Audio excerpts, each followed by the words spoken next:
Hello and welcome back to Shakesyear. We are bringing you Shakesyear from On a Train because I want to make sure I get this done before midnight. So anyway, we are still working on Richard II, and today we get to hear from the Bishop of Carlisle in Act 4, Scene 1, where we're going to be for a little while because it's kind of a big, important scene.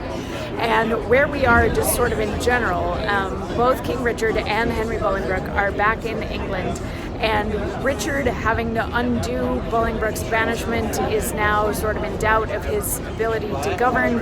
So he's kind of sort of given himself over to Bolingbroke, and they have gone back to London, and pretty much everybody is sure that he is going to be deposed, which is kind of sad for him. So anyway, at the beginning of Act 4, Scene 1, sorry, can we make this any brighter?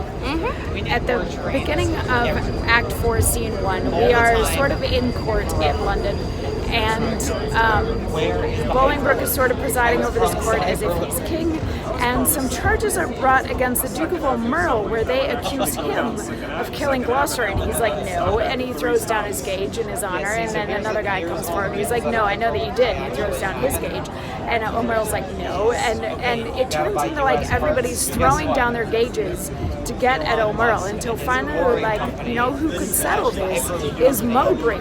If you remember Mowbray from Act 1, Scene 1, but Mowbray, after his banishment, is now dead, so he cannot settle it, which is kind of a sad thing. And they're like, all right, well, I guess we're just going to have to wait for an actual trial day since we can't hear from Norfolk because he's dead. So moving on, let's bring Richard in here and see what Richard has to say.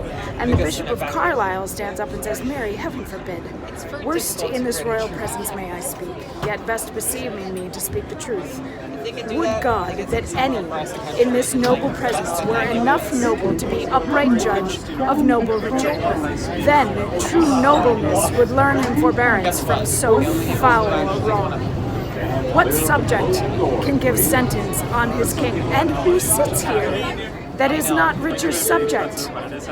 Thieves are not judged, but they are by to hear, although apparent guilt be seen in them.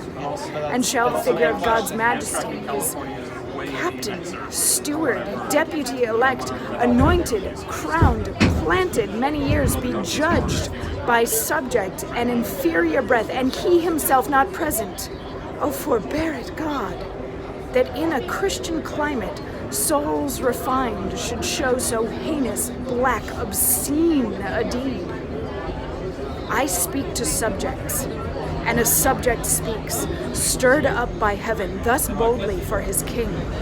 My lord of Hereford, here, whom you call king, is a foul traitor to proud Hereford's king. And if you crown him, let me prophesy, the blood of English shall manure the ground, and future ages groan his foul act.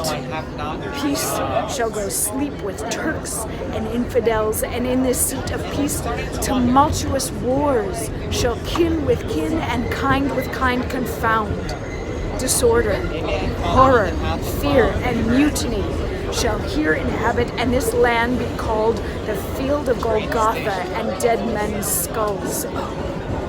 If you rear this house against this house, it will the woefulest division prove that ever fell upon this cursed earth. Prevent it, resist it, and let it not be so, lest child's children cry against you woe. So, what the Bishop of Carlisle here is saying is, first of all, we shouldn't be condemning Richard when Richard isn't even here to defend himself. Like, that's not cool. And by the way, he's still king. He hasn't given up anything. So those of you that are bowing to Hereford, Bolingbroke, saying that he's king, y'all are traitors because he's a traitor, because Richard is still the king. And that's bad. So those of you that are bowing down to Hereford, Bolingbroke, if you don't mend your ways, war and famine and terror is going to be brought to England, and you're really, really, really going to regret it. And when he's done, he promptly gets arrested for being a traitor, and he's taken off, and they're like, all right, shall we bring in Richard? And then Richard comes in, and that's tomorrow. Tomorrow we get to hear what Richard has to say when he is brought in front of a court that is simultaneously his and Bolingbroke's. It's a lot. This scene is a lot. It's a big scene, and I'm I'm looking forward to it, and I will see you tomorrow for more. also on fire because they're trying